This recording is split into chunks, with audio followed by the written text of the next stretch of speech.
¿qué tal? Como os prometí ayer en la videotutoría de Big Data aplicado, se me olvidó grabar la correspondiente a sistemas de Big Data y bueno, os dije que os iba a grabar un vídeo y aquí está, ¿vale? Para que tengáis presente los contenidos a repasar para preparar el examen de la convocatoria de mayo de sistemas de Big Data. En cuanto al tema 4, titulado Análisis y búsqueda de respuestas en datos, tal y como veíamos, sí que hay que conocer, no de forma exhaustiva y memorizada, en todas las características de las metodologías en minería de datos, pero pues alguna de ellas y cuál corresponde a una metodología y cuál corresponde a otra, sí. Es decir, aquí que podría preguntar respecto a la metodología CRISP-DIEM, pues para qué o por qué se usa, pues sería usada porque es un modelo flexible y escalable y os podría poner pues una serie de fases y que señalarais las que corresponden a esta metodología. Lo mismo podría preguntar respecto a la metodología SEMA. Pues nombra tres fases o cuál de las siguientes fases corresponden a la metodología SEMA, etcétera. ¿Vale? Entonces, pues bueno, esto hay que saberlo. Como pregunta abierta se podría plantear, aparte de la metodología CRISP-DIEM y aparte de la metodología SEMA, nombra y explica brevemente otras dos metodologías que conozcas. Entonces, pues de estas 4 que explicamos en su día, pues nombrar pues 2. ¿Vale? Esto sería un ejemplo de pregunta abierta. El modelo de examen será igual al que hicimos en febrero, es decir, pues unas 21 preguntas, de las cuales pues en torno a 16-17 serán tipo test, no penalizarán los errores y pues 3, 4, 5 preguntas abiertas breves. Esta última parte, que corresponde a lenguajes de programación, os remito a la tarea que entregasteis del tema 4, que era sobre razas de perros. Entonces, pues bueno, aquí en la presentación está incompleto y explicado muy brevemente, con lo cual no os quedéis con lo que hay en esta presentación y os remito a los ejemplos, a los apartados de la tarea que entregasteis en este tema. Entonces, pues bueno, como repaso del tema 4, esto sería suficiente. Vamos a ver el tema siguiente, el tema 5. El tema 5 corresponde a inteligencia de negocio, visualización de datos y cuadros de mando.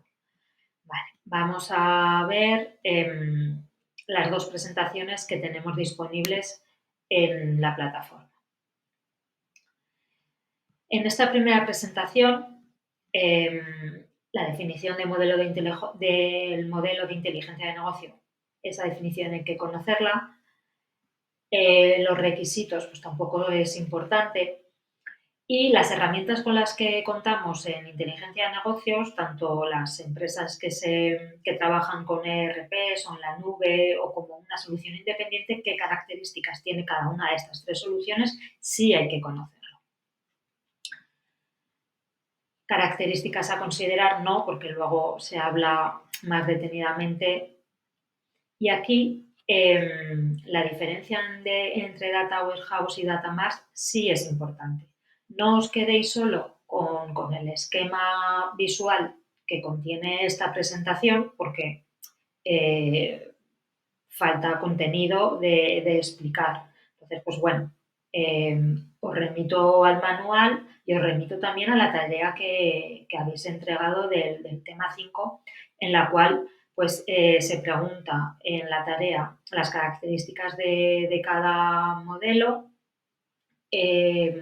de almacén de datos, las diferencias entre ellos. Entonces, pues bueno, esa tarea es bastante completa y las preguntas que se podrían plantear en el examen serían bastante similares a las de esa tarea.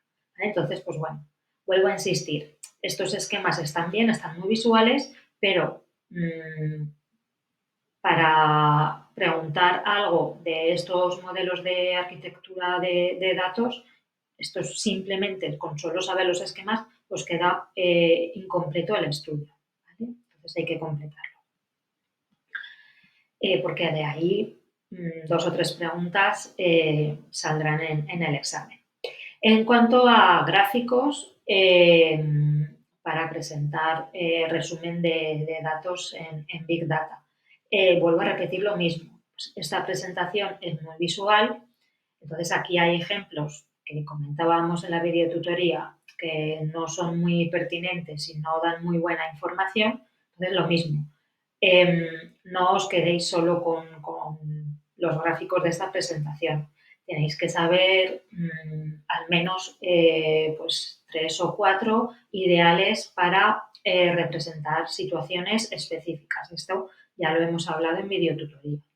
Pues, por ejemplo, pues porcentajes en diagrama de sectores no más de 4 o 5. Los que son indicados para variables continuas, para variables discretas, los que son indicados para líneas temporales. Esto os remito a que veáis la grabación de la videotutoría. Esto lo comentamos bastante. Para zonas geográficas os recomendaba los mapas de burbujas. Hablábamos también de los tridimensionales, que a lo mejor no había que usar. Hablábamos también de que es muy interesante en un cuadro de mando compaginar los datos crudos con gráficos. Entonces, pues intercalar esos tipos de visualizaciones.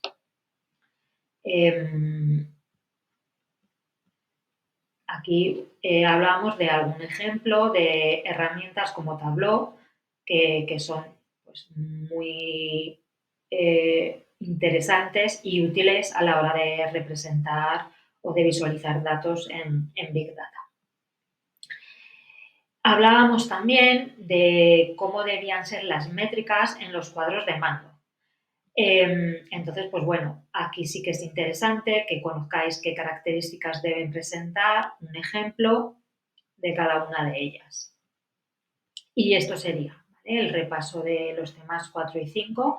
Vamos a ver un documento que preparé para ver un poquito más a fondo 3 tipos de gráficos que también os recomiendo que lo tengáis presente en vuestro estudio. Vale. En esta presentación veíamos más detenidamente estos 3 tipos de gráficos, el boxplot, el mapa de calor heatmap y el diagrama de Sankey. El primero de ellos nos va a dar información descriptiva de un conjunto masivo de datos, en concreto la mediana, cuartiles Q1, Q3, primer y el tercer cuartil, el rango completo y el rango intercuartílico y los valores atípicos outliers. Vamos a ver un ejemplo que se podría pues, explicar en el siguiente contexto, ¿no? Pues queremos presentar información descriptiva de 10 millones de usuarios que acceden a nuestra web, cuánto tarda en cargarse nuestra página web. Recurriríamos a un boxplot para presentar esta información y obtendríamos 5 cajas, 5 diagramas de caja por cada una de las 5 zonas geográficas en las cuales opera nuestra web, nuestro e-commerce. ¿Cómo interpretamos este gráfico? La caja representada por un cuadrado o un rectángulo representa el rango intercuartílico. El borde superior de la caja es el tercer cuartil, es decir, es el valor del dato, el cual deja el 75% por debajo de él y el 25% por encima de él. El borde inferior de la caja es el Q1. ¿Vale? El 25% de los datos presentan valores por debajo de este dato. Es decir, la largura de este rectángulo, de esta caja, sería el rango intercuartílico, Q3 menos Q1. ¿Vale? Así se define. La mediana, que es un valor muy interesante, se representa en este caso por una línea horizontal naranja. ¿Vale? La mediana es lo mismo que el Q2, el segundo cuartil. Es el valor que deja el 50% de los valores de la población superiores a él y el 50% de los valores de la población muestra por debajo de él. No confundir con la media. Los bigotes de estos diagramas que se llaman así representan los valores máximo y mínimo, pero excluyendo los datos atípicos, los outliers. Es decir, si quitamos los valores muy alejados a lo que es el rango intercuartílico y volvemos a calcular el rango, es decir, el máximo valor, la diferencia entre el máximo y el mínimo valor, quitados los datos atípicos, son los extremos de los bigotes. Con lo cual, ya os digo, es un análisis descriptivo, pero es uno de los más completos. Es interesante cuando se comenta un tipo de gráficos de bigotes, de cajas, hablar de dispersión. En general, la dispersión es una medida estadística muy importante porque está muy asociada al error que podemos tener a la hora de estimar o a la hora de contrastar hipótesis en un test. La dispersión es, dicho de una manera muy resumida, lo alejados o lo concentrados que estén los datos de los valores centrales. En este caso, un estadístico que nos da una idea de esta dispersión es el rango intercuartílico o el rango. Entonces, cuanto mayor sean estos valores, cuanto mayores sean estos valores, mayor dispersión vamos a tener. Otro estadístico que también nos da una idea de la dispersión es la desviación típica. Pero en este caso, este diagrama no la representa, pero con el rango sí, y gracias a estos valores podemos hablar de dispersión. ¿Qué país presenta problemas de infraestructura? En este caso, pues tendríamos que atender a dos medidas, a esa dispersión que estamos hablando, que el país, la zona que mayor dispersión presenta sería Brasil, y también, pues bueno, a esos valores del tiempo de carga más alto, que coincide también con esta zona geográfica. ¿Qué país o países presentan mejor rendimiento? Pues justamente tendríamos que atender a los valores que son inferiores en estas dos medidas, en dispersión y en tiempo máximo de carga, pues que podrían corresponder a Estados Unidos, Alemania y España. Seguimos con otro ejemplo de gráfico a la hora de presentar nuestros análisis de datos en Big Data, muy utilizado, pero con un fin totalmente diferente, los mapas de calor. Los mapas de calor son muy recomendables usarlos cuando lo que queremos analizar es identificar concentraciones altas, bueno, diferentes concentraciones, tanto en zonas horarias como en un área. En este caso, el ejemplo que se toma para contextualizar el mapa que vamos a ver, pues es el análisis de una plataforma en streaming, medido a lo largo de las 24 horas diarias y los 7 días de la semana. El mapa obtenido es el siguiente, con la leyenda que siempre debe acompañar estos diagramas de calor. En el eje vertical los días de la semana, en el eje horizontal las diferentes horas del día y representados con tonos más oscuros las horas en las cuales los usuarios se conectan más a nuestra plataforma de streaming. Entonces, pues bueno, otro ejemplo que también se utiliza bastante en Big Data. Os quise incluir este diagrama que es muy interesante también por contraponer y para que veáis, ¿no?, los diferentes fines que tienen cada uno de estos tres diagramas que os presento en estas diapositivas. El diagrama de Sankey. El diagrama de Sankey es muy usado si lo que queremos presentar es flujos de información o procesos. En este caso es tan diferente desde ya el punto de partida demuestra la información que no se basa en ejes cartesianos como los anteriores. Aquí lo interesante es cómo se conectan esos flujos y la cantidad que vendrá representada por el grosor de esas líneas. Vamos a ver un ejemplo, en este caso contextualizado también en representar cómo los usuarios navegan por nuestra web, reflejando así las visitas en números de compras y abandonos. Los datos que tomaríamos serían esos y el diagrama que obtendríamos sería este. Como veis, no tiene valores en los ejes cartesianos, entonces se lee en este caso de izquierda a derecha. Nuestra web tendría ese número de visitas, habría que definir el tramo, o sea, qué plazo hemos tomado para ese número de visitas, si son por hora, si son diarias, semanales, eso habría que definirlo.